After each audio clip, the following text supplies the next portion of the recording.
पुरी जिला कणासरे व्यापुची झाड़ाबांती किछि दिन भितर झाड़ाबांती 4 जनकर जीवन जाइथिबा अभियोग होईछि। झाड़ाबांती व्यापिबा परे जिलापालଙ୍କୁ भेटी दाबीपत्र देछि प्रयास संगठन।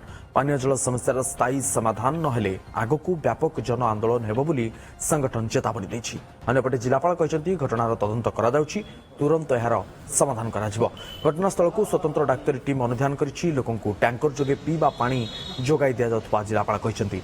गत किछि दिन धरि कणास अंचल रे झाड़ाबांती व्यापिबार लागिछि। कणास ब्लॉकर 10टी गाँवर लोके प्रभावित होइतिबा अभियोग होइछि।